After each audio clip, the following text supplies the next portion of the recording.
Hi, my name is Elena and I love to talk about books. So today we'll be doing my February reading wrap-up.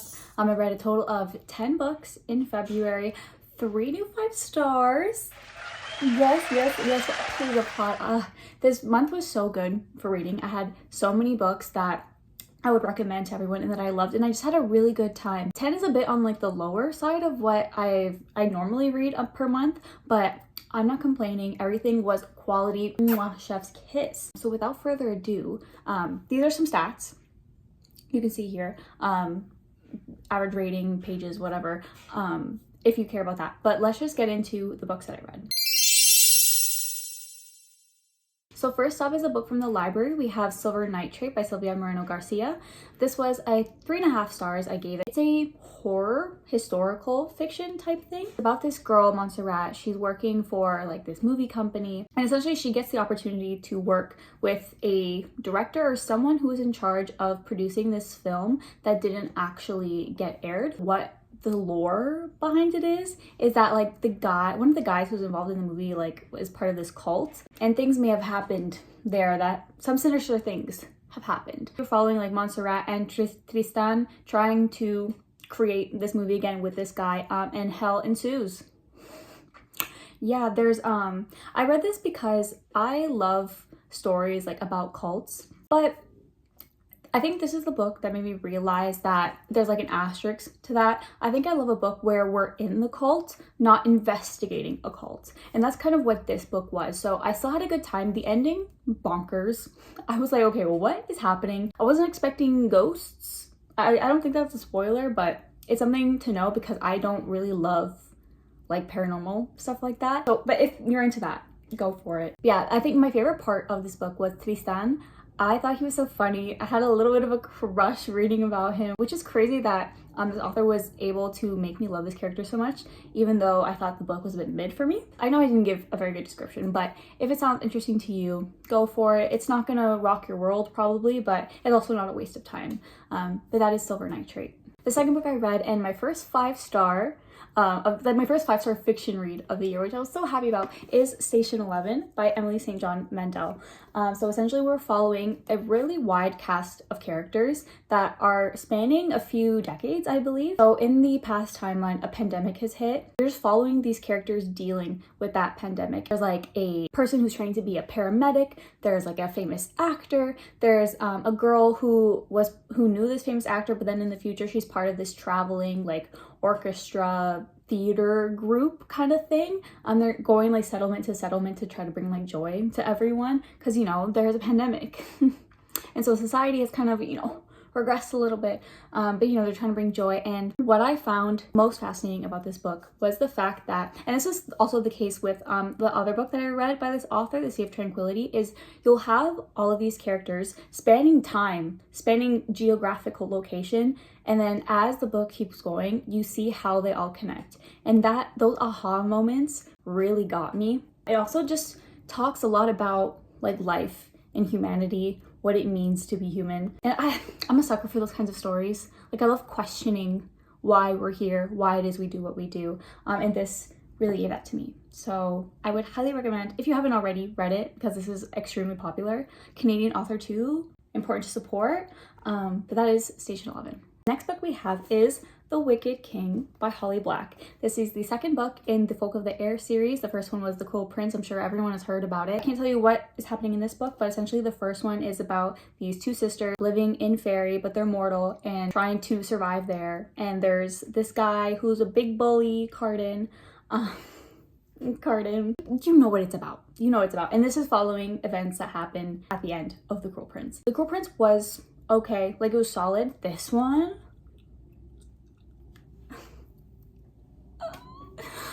I love. This one I gave 4.5 stars. It was, I don't know what it is, but something was missing. I think if it was a bit longer and we got more of our cast of characters, this could have been a 5.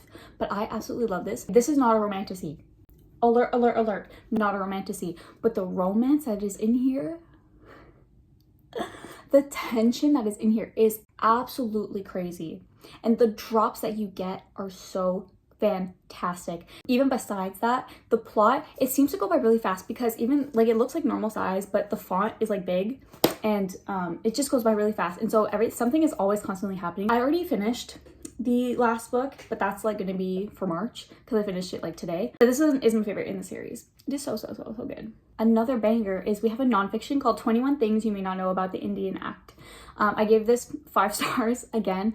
And essentially, if you're not Canadian, or even if you are Canadian and you're not aware, there's this thing called the Indian Act, which is basically a sense of like policies and rules that, you know, the white people who created like the colonial Canada that, you know, our government is based off of today, put in place in order to basically control Indigenous peoples in Canada. The title is very self-explanatory. It goes through 21 things you may not know that are in this so-called Indian Act. This was so incredibly informative. In school, we do learn about what like the government has done to Indigenous peoples here in Canada, but there's still so much that we don't know that is honestly, it's kind of shameful that I don't know. I can't speak for anyone else. Like, for example, one of the things in the Indian Act was that like Indigenous peoples were not allowed to enter pool halls. You know, like pool halls, like it's like the most random thing. So many things to do with land that are absolutely outrageous, and the fact that some of these things are still in place today, diabolical. I think if you're Canadian, you need to read this. It's not long at all. You will see some of the shit that like Johnny MacDonald and like other people from back then have said. Absolutely atrocious. It can be a hard read, but it's very important. Highly recommend 21 Things You May Not Know About the Indian Act. Next, we have my most disappointing book of the month, potentially of the year. I was so excited to read this. It is 5 Broken Blades. I gave this 2.75. You know what? Even the more I think about it, the more angry I get. So it's even like a 2.5. It's kind of like a Six of Crows thing. So you're following this group of characters. They all have a task to do this one thing. They all eventually merge together. They meet up and then they go do the thing. That's basically all you need to know. It's Six of Crows, but not as funny, not as entertaining. I just found that this author thought I was dumb. The way things were being spelled out and told to me. Have they ever heard of show, not tell? When I noticed it, it really bothered me. The romances in here, I did not like. One couple I was okay with, but even then I was like, we're supposed to believe that these people are madly in love when it's just not believable. It's not believable. It's, if anything, it's just lust. I don't see any romance whatsoever. I saw one review on Goodreads that was fantastic, that literally laid out every single complaint that I have. Maybe I'll put like a screenshot of the person there because they hit the nail on the head. All of the reasons that they didn't like this book, that's why I didn't like this book. Which I'm so sad, because this sounded like it would be something up my alley. I loved Six of Crows.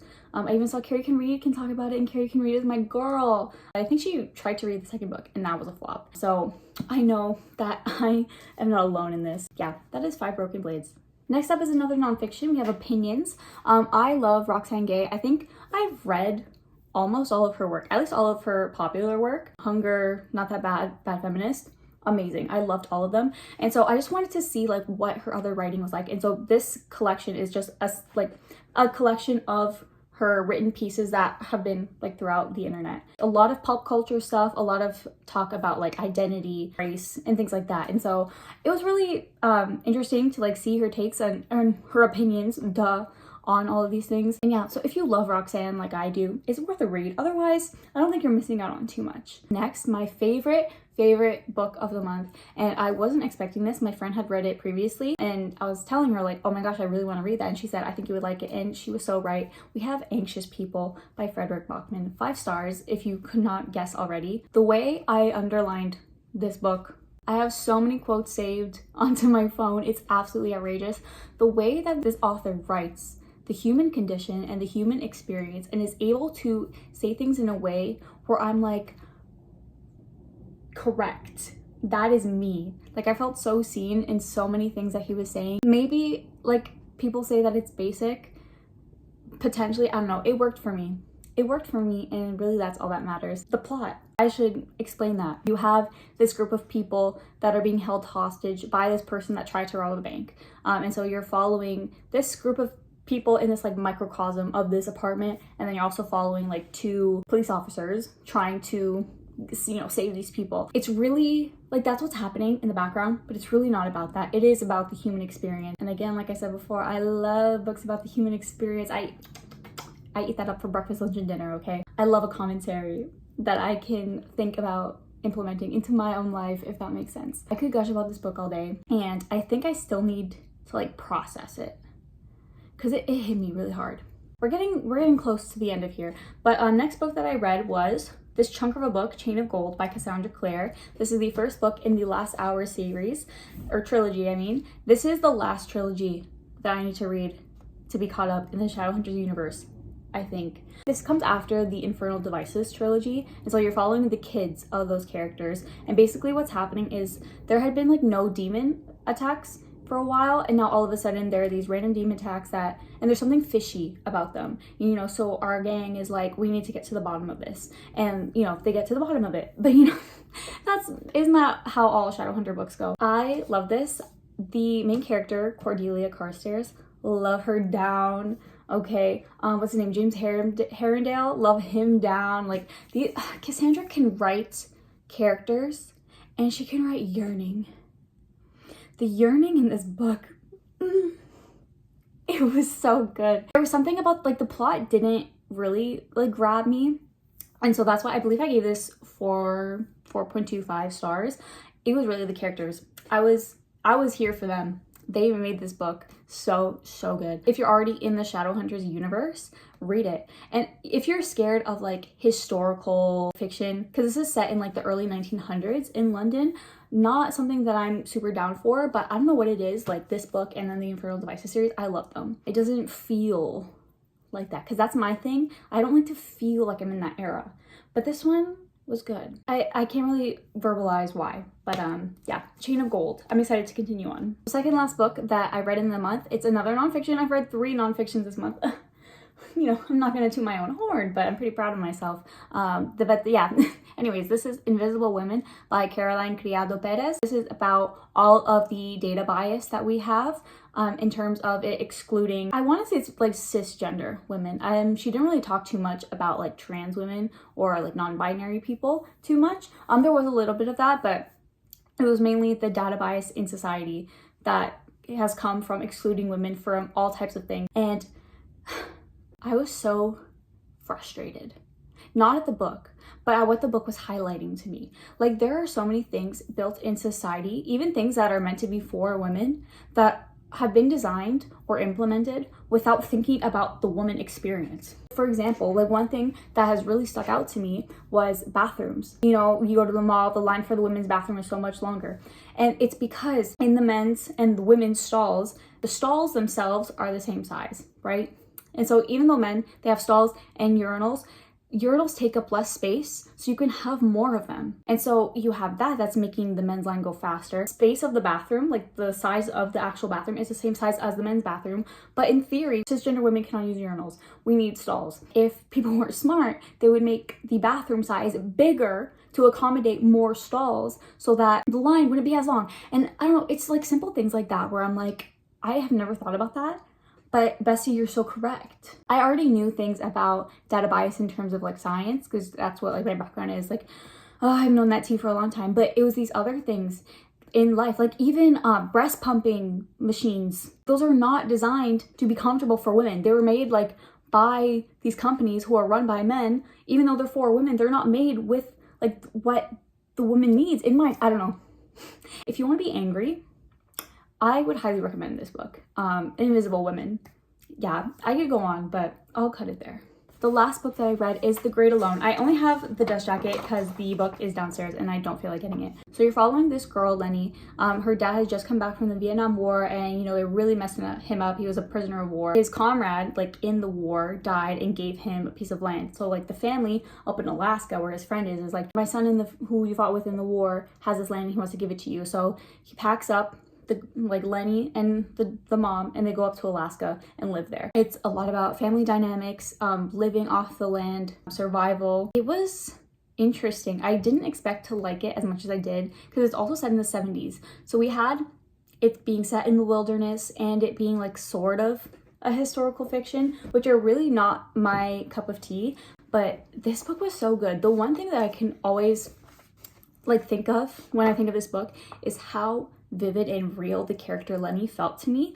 Like, I was convinced she was a real person. Like, that's how good Kristen Hanna wrote this character. Seeing her grow up, because you start off, I think she's like 13 or something, and then you see her until she's 18. And just seeing her growth and seeing her adapt to this new environment, dealing with her dad being not in a good place. I really loved it. The one thing that I will say is that I feel like there needed to be more talk about PTSD. It's very clear that her dad is dealing with a lot of mental health issues, probably PTSD. And, you know, that has caused him to turn into a really horrible person because he's not getting the treatment that he needs. I'm not saying we need to excuse that behavior, but I just think that this book would have really benefited from talking about mental health and like addressing it. That's the only thing that I think was missing from here. Otherwise, would highly recommend The Great Alone. But yeah, that was everything that I read this month. I had such an amazing reading month. You know, it was really busy with like work and life and stuff, but I'm really glad that I had these books to keep me company, keep me entertained, and I had 3 5-stars again. Ooh, I'm gonna brag about that for a while. But yeah, if you read any of these books, let me know what you thought, even if you hated them. I guess that's fine. You can, this is a free country. You can say whatever you want. But yeah, potentially see you next month for another reading wrap up, or if I feel like posting another video soon. I don't know. Yeah, okay, see you.